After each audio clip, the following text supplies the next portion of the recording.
بسم اللہ الرحمن الرحیم فستبصر ويبصرون بأيكم المفتون صدق اللہ العلی العظیم۔ آیت نمبر 5 کے الفاظ کے معنی بیان ہو چکے تھے، آیت نمبر 6 کے الفاظ کی طرف توجہ فرمائیں گے۔ پہلا حرف ہے با، بأيكم۔ اس با کا معنی بھی تاکید کا ہے۔ اس با کو عربی زبان کی گرامر کے مطابق بائے زائدہ کہتے ہیں کہ جو تاکید کے لیے آتا ہے۔ ایکم پھر دو لفظوں سے مل کے بنا ہے، ای اور کم۔ ایکم یعنی تم میں سے کون، ای کون، کم تم میں سے۔ المفتون کے معنی کی طرف توجہ فرمائیں گے۔ المفتون بنیادی طور پر فا، تا اور نون سے نکلا ہے، فتن سے نکلا ہے۔ مفتون کا معنی بیان کرنے سے پہلے اگر آپ توجہ فرمائیں اور اس کو ذہن نشین فرمائیں تو ایک بنیادی قاعدہ آپ کی خدمت میں عرض کرتا ہوں کہ جو انشاءاللہ بہت سے ملتے جلتے الفاظ کے معانی کو سمجھنے میں آپ کی مدد دے گا۔ مثال کے طور پر آپ نصر، ناصر اور منصور ان تین الفاظ پر غور کریں۔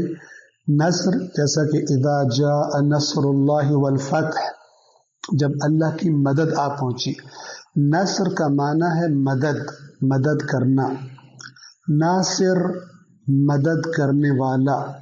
منصور جس کی مدد کی جائے۔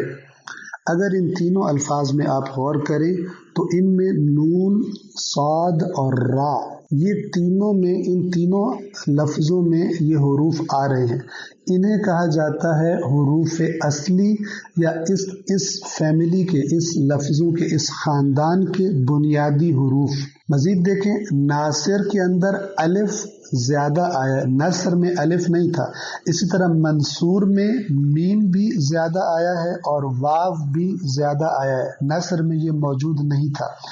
ایسے حروف کو کہ جو ایک لفظ کی فیملی کے تمام ممبرز میں نہ آتے ہوں، بعض ممبرز میں آتے ہوں، انہیں عربی زبان کے قواعد کے مطابق، قاعدوں کے مطابق انہیں حروف زائد کہا جاتا ہے۔ زائد یعنی ایکسٹرا۔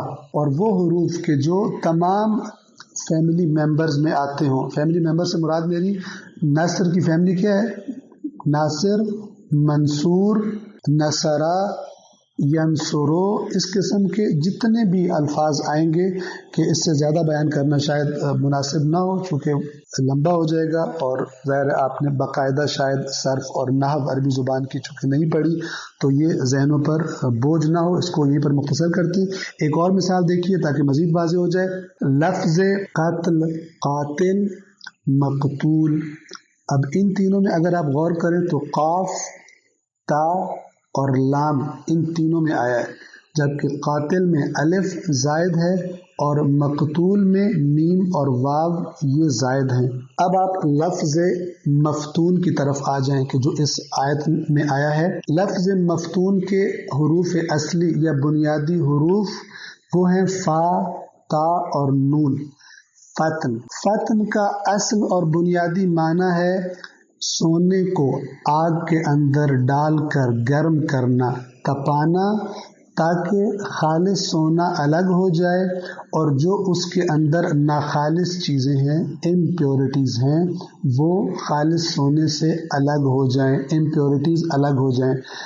اس پروسیس کو عربی زبان میں سونے کو آگ میں ڈالنے کو تاکہ امپیورٹیز اس میں سے ناخالص چیزیں الگ ہو جائیں، اسے فتن کہا جاتا ہے۔ قرآن کریم نے انسان کو جب جہنم میں آگ میں ڈالا جائے گا اس کے لیے بھی اسی لفظ کو استعمال کیا، اور سورہ ذاریات کی آیت نمبر 13 میں فرمایا یوم ہم علی النار یفتنون، جس دن انہیں آگ میں داخل کیا جائے گا، آگ پر انہیں مفتون کیا جائے گا، یعنی فتن کیا جائے گا، یعنی آگ میں ڈالا جائے گا۔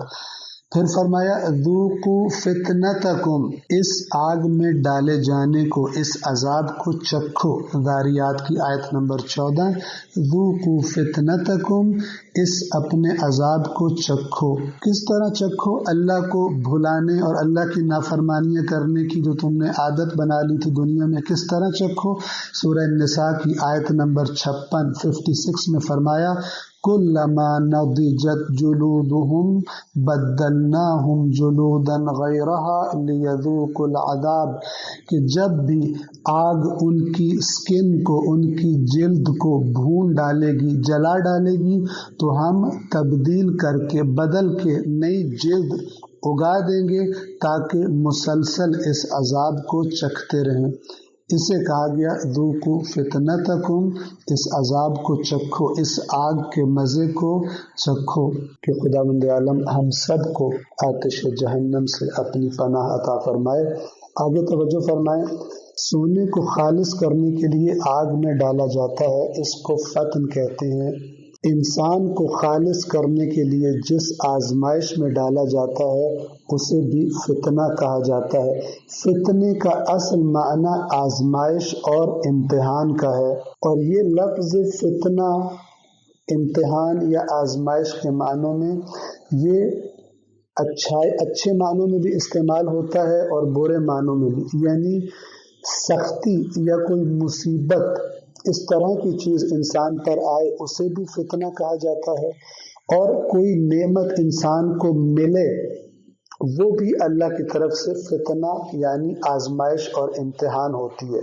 چونکہ بعض لوگ سختیوں میں اللہ کی نافرمانی کرتے ہیں، اور بعض لوگ جب اللہ کچھ عطا کر دیتا ہے تو اس نعمت کے اندر مشغول اس طرح ہو جاتے ہیں کہ اللہ کو بھول جاتے ہیں۔ مثال کے طور پر بے اولاد حضرات اللہ سے رو رو کے دعائیں مانگتے ہیں کہ اولاد دے، لیکن جب اولاد ملتی ہے تو اسی اولاد کی محبت میں اللہ کی نافرمانیاں کرنے لگتے ہیں۔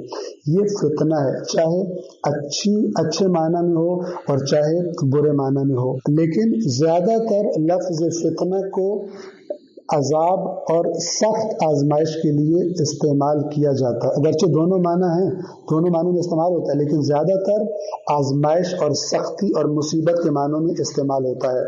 دنیا کی خوشی بھی، غم بھی، صحت بھی، بیماری بھی، پیسے کا ہونا بھی، پیسے کا نہ ہونا بھی، یہ سب فتنہ ہے، اللہ کی آزمائش ہے، کہ اللہ ہم سب کو اس آزمائش میں کامیاب فرمائے۔ السلام علیکم ورحمۃ اللہ وبرکاتہ۔